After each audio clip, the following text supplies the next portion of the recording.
Hello guys, I hope आप सब बहुत अच्छे होंगे। चलिए शुरू करते हैं अपना आज का टॉपिक। हमारा आज का टॉपिक है मुगल एम्पायर टाइमलाइन। तो मैंने इसके ऊपर पहले भी एक शॉर्ट वीडियो बनाया था, लेकिन आज हम एक लॉन्ग में बिल्कुल ब्रीफ में डिस्कस करेंगे मुगल एम्पायर के बारे में।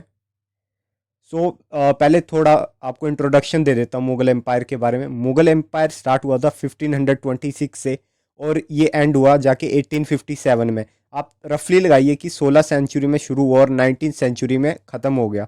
ठीक है।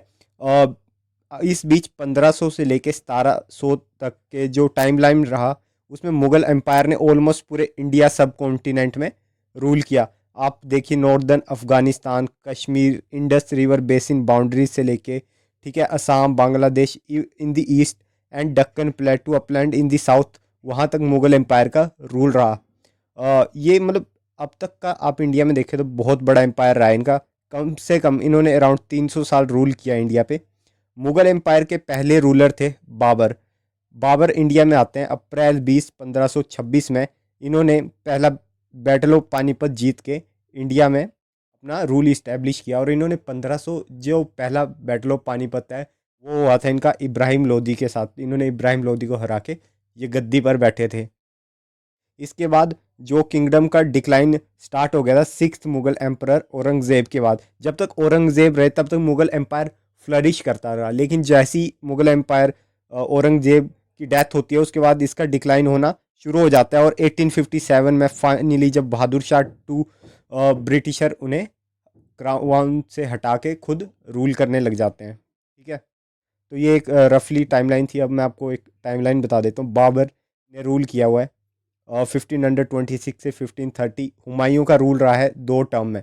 पहला टर्म 1530 से लेके 1540 और दूसरा टर्म था 1555 से लेके 1556। इसके बाद आप देखेंगे कि अकबर आते हैं। अकबर का रूल रहा 1556 से 1605 तक।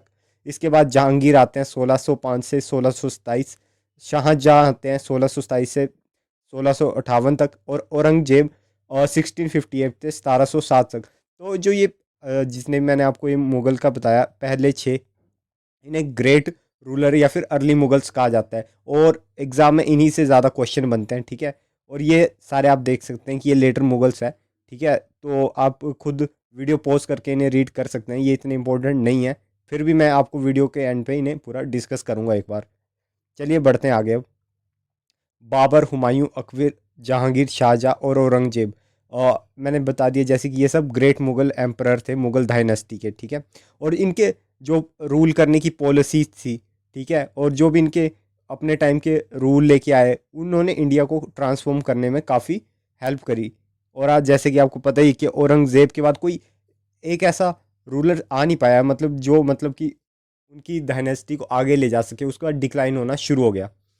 चलिए अब शुरू करते हैं बाबर से। ठीक है। बाबर का पूरा नाम था जहरुद्दीन मोहम्मद। ठीक है। और इनका रूल रहा इंडिया में 1526 से लेके 1530। 4 साल का इन्होंने रूल रहा। और इन्होंने इनका जो बर्थ हुआ था वो हुआ था 14 Feb 1483।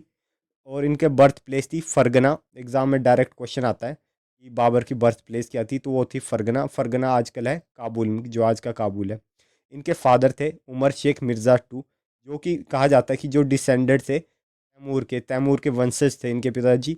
और इनकी माता जी का नाम था कुतलुग निगार खानुम, जो कि कहा जाता है कि जंगेज़ खान की डिसेंडेड थे। ठीक है। तो आप देखिए दोनों साइड से तैमूर और जंगेज़ खान के डिसेंडेड रहे हैं ये। इन्होंने फर्स्ट अटैक जो इंडिया में किया था 1519 एडी में किया था, ठीक है, बेहरा में। बट उस टाइम ये वापस चले गए थे। उसके बाद फिर ये 1526 में आते हैं दोबारा और तब इन्होंने रूल करना शुरू किया। इनकी ऑटोबायोग्राफी है बाबरनामा। आपसे एग्जाम में क्वेश्चन पूछ लेंगे कि बाबरनामा किसकी ऑटोबायोग्राफी है, तो वो है बाबर की। और ये लिखी हुई है टर्किश लैंग्वेज में। ठीक है। और नेक्स्ट, इन्होंने इब्राहिम लोदी को हरा के बैटल ऑफ पानीपत में 1526 में अपना एम्पायर इस्टेब्लिश शुरू किया। और जब ये इंडिया में आए ना, तो ये जो मतलब बैटल फील्ड में नई टेक्नोलॉजी लेके आए, गन पाउडर लेके आए। इन्होंने गन पाउडर का यूज़ किया बैटल्स में। इस वजह से इन्हें ज़्यादा हेल्प मिल पाई बैटल्स में।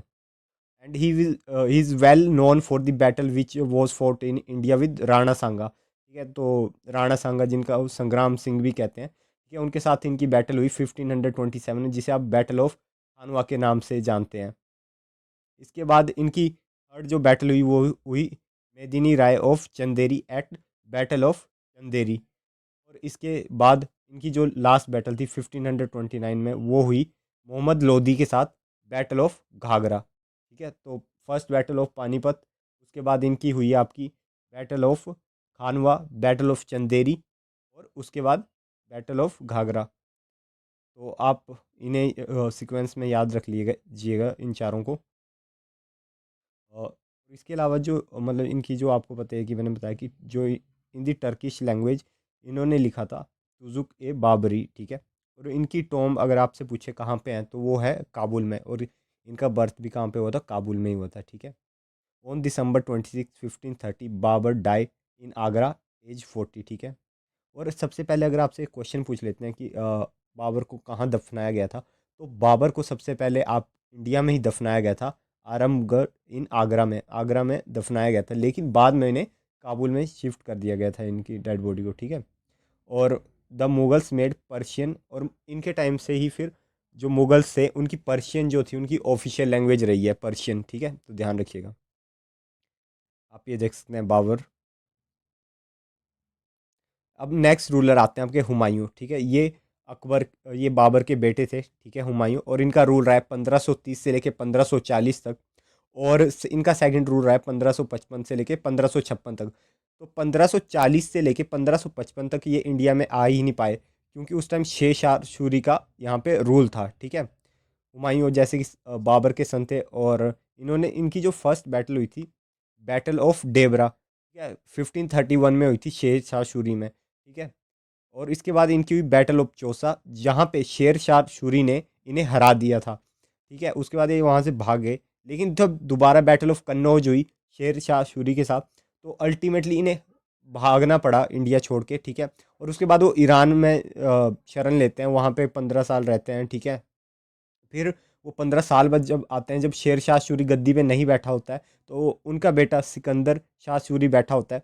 तो उस टाइम वो अपने ऑफिसर बैरम खान की हेल्प से इंडिया में आते हैं, और बैटल ऑफ सरहिंद होती है 1555 में, उससे वो जीतते हैं, और उसके बाद वो रूल करते हैं। बट वो ज़्यादा टाइम रूल कर नहीं पाते, वो 1556 में आज जैसे ही आते हैं उसके बाद उनकी डेथ हो जाती है, जो उन्होंने लाइब्रेरी की बिल्डिंग से वो गिर के उनकी डेथ हो जाती है। ठीक है, और गुलबदम बेगम जो उनकी हाफ सिस्टर थी, उन्होंने बुक लिखी है उनके बारे में जिसका नाम है हुमायूं नामा। तो एग्जाम में पूछ लेते हैं कि हुमायूं नामा किसने लिखी है, तो हुमायूं नामा आपकी लिखी है गुलबदन बेगम ने। ठीक है, इसके अलावा बिल्डिंग्स की बात करें तो वो दीनपना सिटी, ठीक है, लाइब्रेरी की बात करें इनके टाइम पे जो थी तो वो थी शेरे मंडल। तो ये फैक्ट भी आपको कुछ याद रखने हैं जो आपके एग्ज़ाम से इम्पोर्टेंट है। आप देख सकते हैं हुमायूं। अब नेक्स्ट रूलर आपके आते हैं Sher Shah Suri.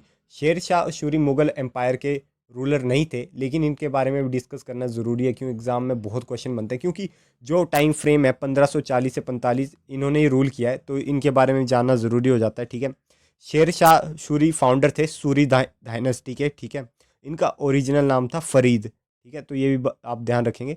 He was son of, इनके पिताजी का नाम था हसन खान। ठीक है, जो कि एक जागीरदार थे सासाराम इन बिहार में।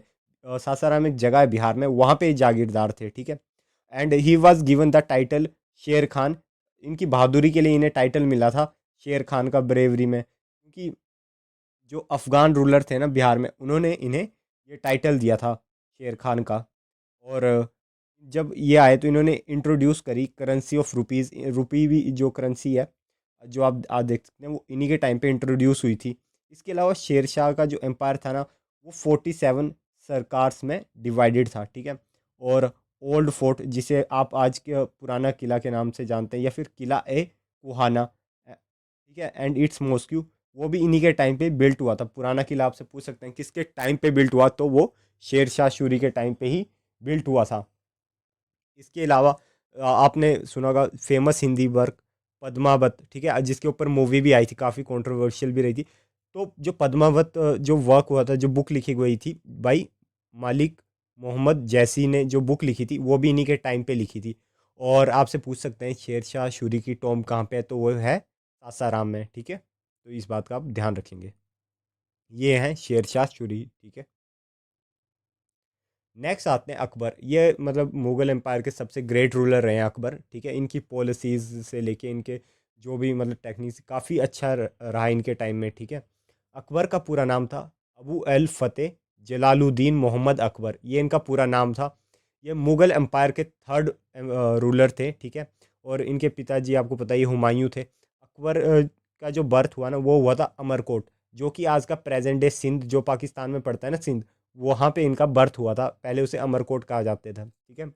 और इनके माता जी का नाम था हमीदा बानू बेगम और इनके पिताजी हुमायूं, ठीक है, जो आपको बता ही दिया, ठीक है। और इनका बर्थ होता है 15 अक्टूबर 1542 में। जब अकबर हिंदुस्तान की गद्दी में बैठते हैं तो मात्र ये 14 साल के होते हैं, सिर्फ 14 साल के, ठीक है। अकबर को डिक्लेयर किया गया शहनशाह, ठीक है, बाई हिज रेजेंट जो बैरम खान थे, जिनके हेल्प से इनके फादर भी इंडिया में आ पाए थे, ठीक है। तो बैरम खान ने इन्हें मतलब उस टाइम डिक्लेयर किया शहनशाह, ठीक है, इन कन्नौर पंजाब में। बैरम खान ने काफ़ी टाइम तक एक रीजेंट का काम किया, 1560 तक, ठीक है, जब तक अकबर ने उन्हें डिसमिस नहीं कर दिया 1560 में। आपको पता है कि जो सेकंड बैटल ऑफ पानीपत हुई, ठीक है, वो 5 नवंबर 1556, ठीक है, तब अकबर सिर्फ 14 साल के थे। तो मतलब वैसा कहा जाता है कि अकबर और मतलब Akbar and the king of Delhi Hemu के बीच में ये हुई, बट एक्चुअली यहाँ पे लड़े कौन थे? बैरम खान लड़े थे। अकबर तो उस टाइम बहुत छोटे थे, ठीक है, तो इन्हें इतनी मतलब ना वॉर टेक्निक्स का पता था ना उतनी नॉलेज थी। तो अकबर के बिहाफ पे लड़े थे बैरम खान, ठीक है, और उन्होंने वो युद्ध जीता भी था। बट आप हिस्ट्री रिकॉर्ड में देखेंगे तो यही बताया जाता है कि अकबर ने ये युद्ध जीता, लेकिन एक्चुअली बैरम खान लड़े थे युद्ध में, ठीक है, अकबर नहीं लड़े थे, ठीक है। और अकबर और हेमू के बीच ये सेकंड बैटल ऑफ पानीपत हुआ था, ठीक है। तो एग्जाम में पूछ लेते हैं फर्स्ट बैटल ऑफ पानीपत किसके बीच हुआ, सेकंड बैटल ऑफ पानीपत किसके बीच में हुआ, तो आप याद रखेंगे इन फैक्ट्स को। और अकबर के टाइम में एक हरम गवर्नमेंट चलती थी, ठीक है, जो 1556 से लेकर 1560 तक लेड करी गई महामंगा, इनकी जो मतलब सेकंड मदर थे, ठीक है, महामंगा, उन्होंने इस गवर्नमेंट को चलाया था, ठीक है। उसके बाद हम मुगल सुजरेनिटी की बात करते हैं। 1562 में ट्रीटी ऑफ आमेर हुई, जो कि किंग बहरमल थे, ठीक है, राजस्थान के आमेर के, उन्होंने ट्रीटी ऑफ आमेर करी, ठीक है। वो पहले राजपूत थे जिन्होंने अकबर की टर्म और कंडीशन मानी। अकबर ने जब रूल पे आए तो इन्होंने अकबर ने एक बात कही, जितने भी मतलब किंग्स थे वगैरह, उन्हें एक बात कही कि आप सब जैसे रूल कर रहे हैं आप करते रहिए, लेकिन आप क्या होगे, आप मुगल के अंडर आ जाएंगे और आपको मुगल्स को टैक्स देना पड़ेगा। तो ये अकबर ने एक नोटिस जिसे सुजरेनिटी कहते हैं वो इशू किया सब राजाओं को। तो जो ट्रीटी ऑफ आमेर हुई, किंग बहरमल जो थे वो पहले राजपूत किंग थे जिन्होंने अकबर की टर्म और कंडीशन मान ली थी, ठीक है। क्योंकि वो अपनी जनता के बारे में सोच रहे थे, उन्हें पता है अगर युद्ध हो जाता है तो जनता को ही सफ़र करना पड़ता है एट दी एंड। तो मतलब वो अपनी जनता के लिए जागरूक थे, इसीलिए उन्होंने ये साइन करी थी। और उनकी डॉटर थी, उसकी शादी अकबर से हुई, ठीक है, और जिन्हें आप जोधा भाई के नाम से भी जानते हैं, ठीक है। इसके बाद अकबर ने एक नई कैपिटल बनाई फतेहपुर सिकरी में 1571 में, ठीक है, जब उन्होंने राजपूतों से वो जीत गई, ठीक है। इसके अलावा अकबर ने अपने टाइम में मतलब मालवा, गुजरात, चित्तौड़, रणथंबोर, कलिंजर, मेवाड़, कश्मीर, सिंध, असीगढ़, सब कुछ मतलब जीत लिया था अपने टाइम पे। अपने टाइम पे काफ़ी इन्फ्लुएंशियल रूलर थे ये।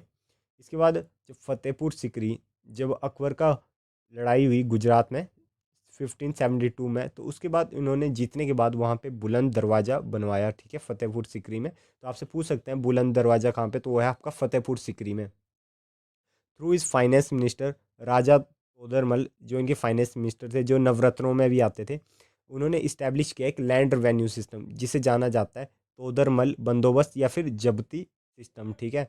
और in order to organise army और नोबल, तो इन्होंने एक सिस्टम आया मनसबदारी सिस्टम, जहाँ पे रैंक होल्डर सिस्टम था, ठीक है। तो आप देख सकते हैं कि अकबर के टाइम में मतलब कि चीज़ें कितनी ऑर्गेनाइज हो चुकी थी। लैंड रेवेन्यू का पूरा सिस्टम है, आपके आर्मी के लिए पूरा रैंक वगैरह सिस्टम, मनसबदारी सिस्टम है। इसके अलावा अकबर के आपको पता है कोर्ट में 9 रत्न बैठते थे, नवरत्न कहा जाता है जिन्हें, तो उनके बारे में थोड़ा डिस्कस कर रहे हैं। तोदरमल थे, फाइनेंस मिनिस्टर थे अकबर के। इसके बाद है अबू फैजल, ये पोइट थे, ठीक है, और इन्होंने अकबरनामा लिखी थी, ठीक है।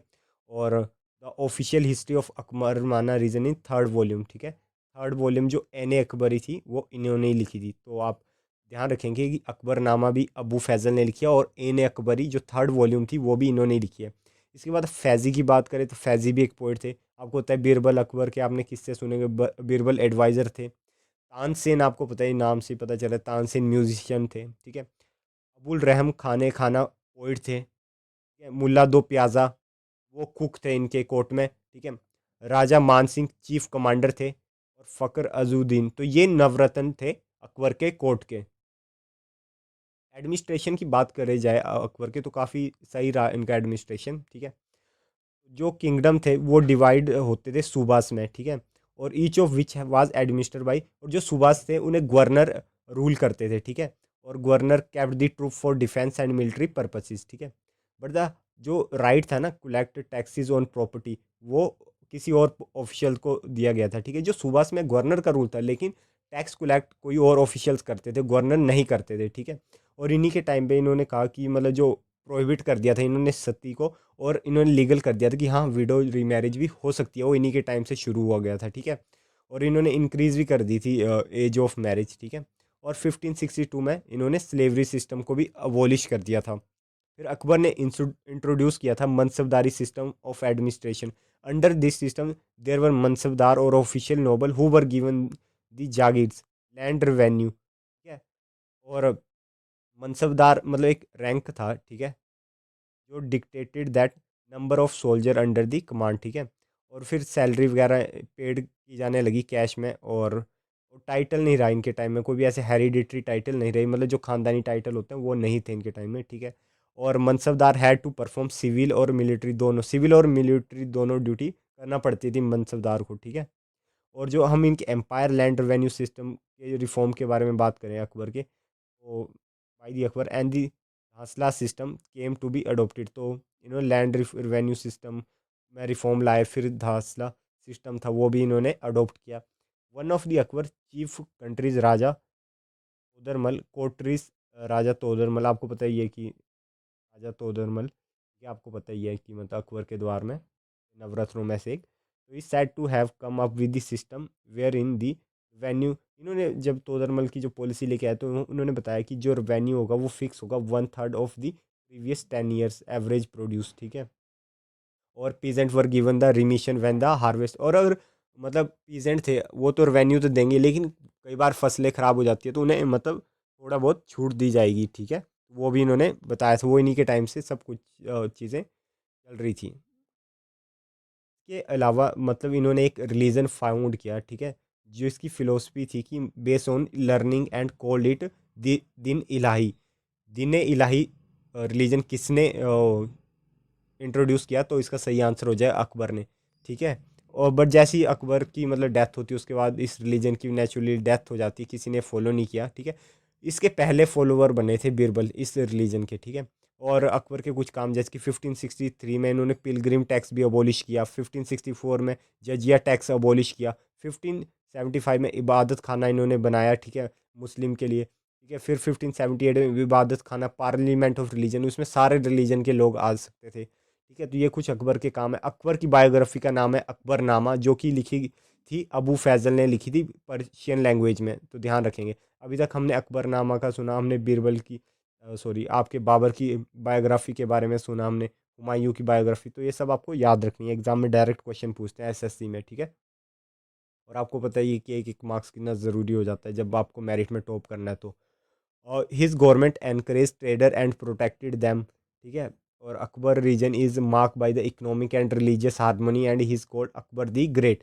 तो आपको देखिए इनके economic policy, religious policy, administration की पॉलिसी अकबर की काफ़ी ग्रेट थी, और इसलिए अकबर से बहुत क्वेश्चन पूछे जाते हैं, ठीक है, एग्जाम में। अकबर डाइड इन 1605, ठीक है, 1605 में अकबर की डेथ हो जाती है, ठीक है। और उनकी टोम है मसुलम एट सिकंदरा इन आगरा, आगरा में इनकी टोम है, ठीक है। और इन्होंने 49 ईयर्स रूल किया अकबर ने, ठीक है। आपको पता है 14 साल से गद्दी में बैठ गए थे, और उसके बाद 59 साल तक इन्होंने, सॉरी 49 साल तक इन्होंने रूल किया। इसके बाद इनके जो बेटे थे जहांगीर, वो आके गद्दी पे बैठते हैं, ठीक है। ये देख सकते हैं आप अकबर।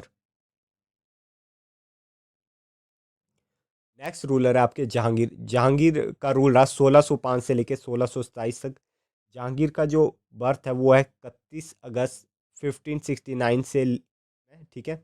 और इनका बर्थ हुआ है फतेहपुर सिकरी में, ठीक है, प्रेजेंट जो कि आज का आता है उत्तर प्रदेश में, ठीक है।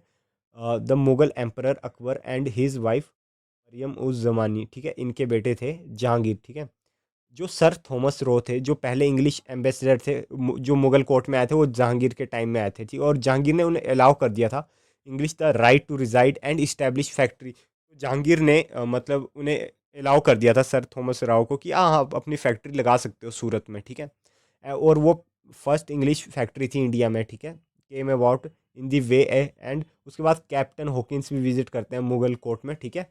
तो सबसे पहले कौन आए थे? सर थॉमस रॉ, और उन्होंने अपनी फैक्ट्री लगाई थी, पहली इंडिया में फैक्ट्री लगी थी इंग्लिश की फैक्ट्री, जो कि सूरत में लगी थी, ठीक है। तो इस बात का आप ध्यान रखेंगे।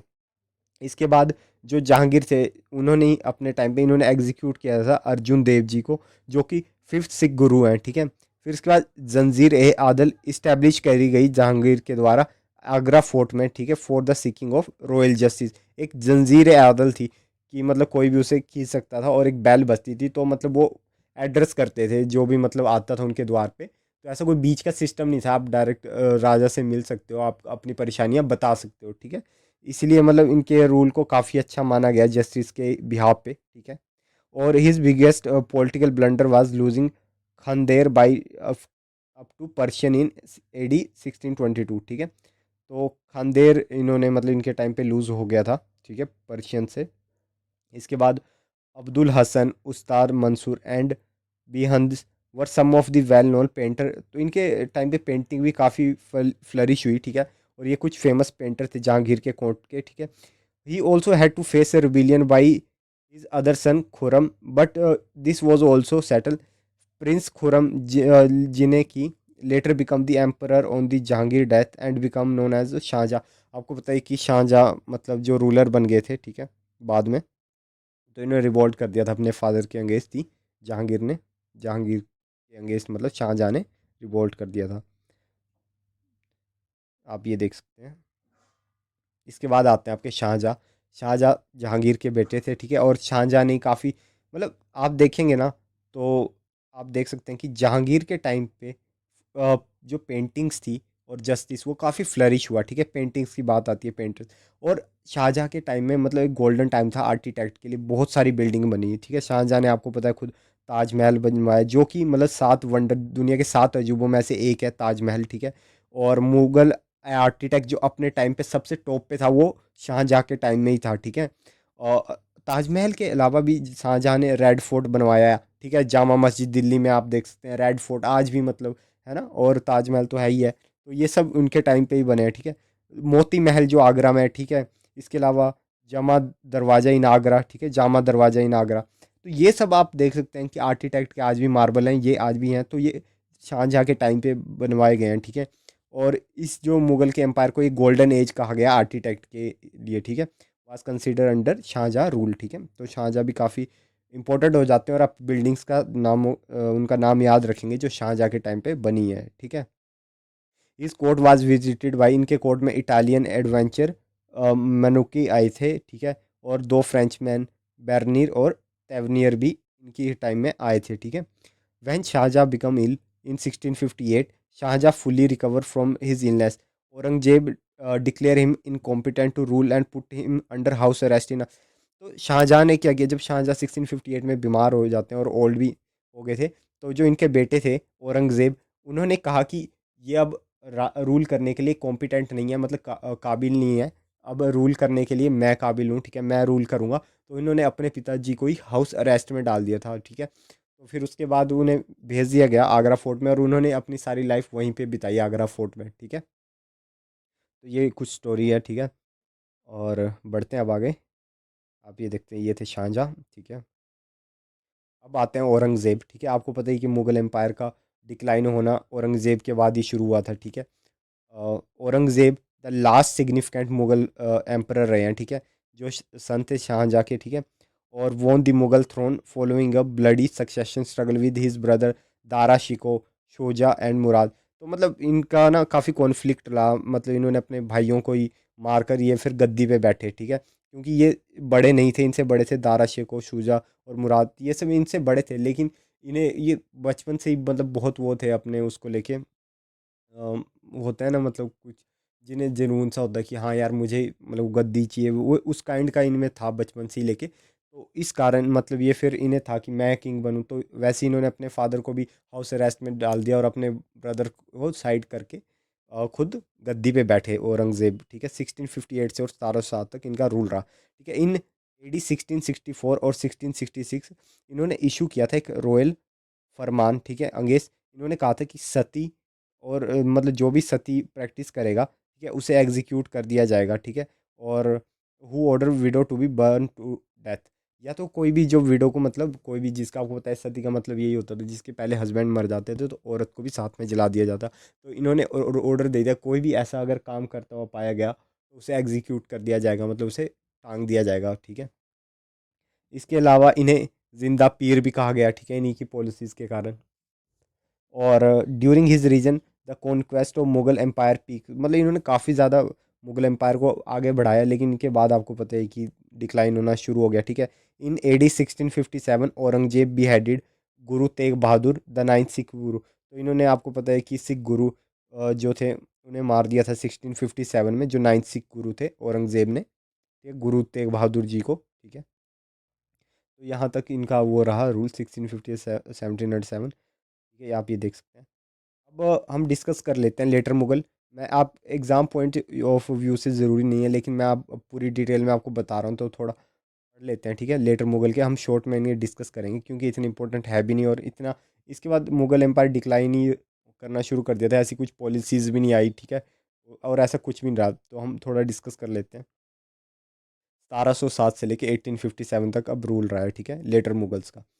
लेटर मुगल में पहले आते हैं आपके बहादुर शाह वन, ठीक है, और जिन्हें वो कहा जाता है निज़ाम और शाह आलम वन, ठीक है।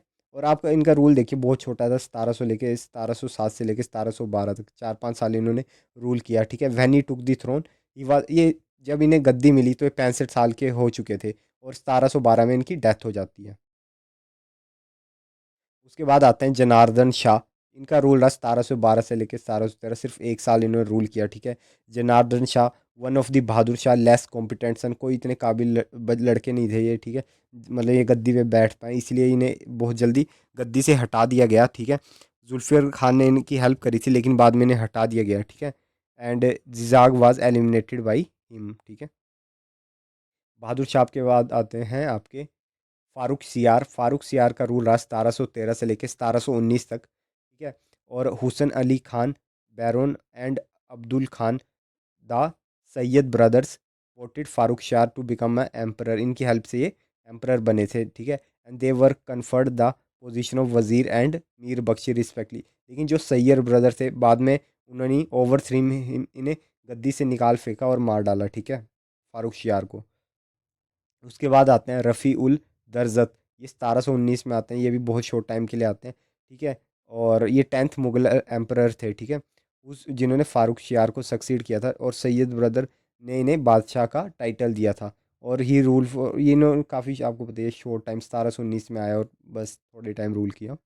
इसके बाद आते हैं रफ़ी उद दौलत, ठीक है, अभी यहाँ आपने पढ़ा था रफ़ी उल दरजत, अभी हैं रफ़ी उद दौलत, ठीक है। तो ये 11th मुगल एम्पायर थे और ये भी 1719 में, मतलब दोनों ब्रदर ये 1719 में ही आए हैं, ठीक है। इसके बाद आपके आते हैं मोहम्मद इब्राहिम, ठीक है, तो ये 1720 में इनका रूल रहा। मोहम्मद इब्राहिम ये ब्रदर थे रफ़ी उल दरजत के, ठीक है, उनके ये भाई थे। तो आप देख सकते हैं कि कितने शॉर्ट टर्म चल रहा है इस टाइम, एक बार औरंगज़ेब के बाद कितना शॉर्ट टर्म चल रहा है मुगल एम्परर का, है ना। इसके बाद आपके आते हैं मोहम्मद शाह, इनका रूल रहा 1719 से लेकर 1748 तक, ठीक है। और मोहम्मद शाह को कहा जाता था रंगीला भी कहा जाता था, ठीक है। नादिर शाह ने जब दिल्ली में हमला किया तो जो मोहम्मद शाह थे जो उस टाइम पावर पे थे, तो ही प्लंडर दी सिटी, ठीक है। तो नादिर शाह ने इनके टाइम पे अटैक किया था और सिटी पूरी तबाह कर दी थी। और the peacock throne was also taken by him, तो पिकॉक थ्रोन थी वो भी इनसे छीन ली गई थी।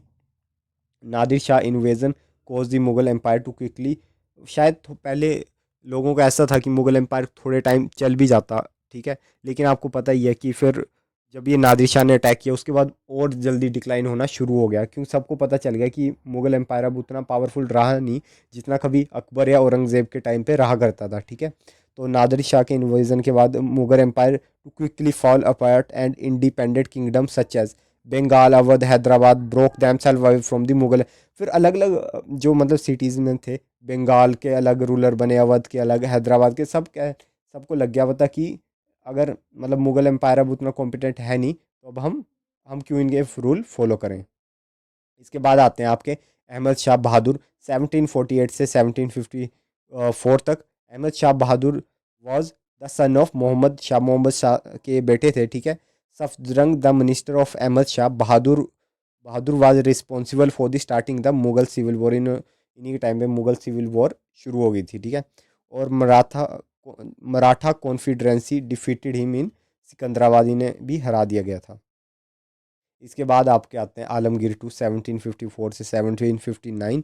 और आलमगीर टू जो थे वो 15 मुगल एम्परर थे, जो कि सन थे जनार्दन शाह के बेटे थे ये।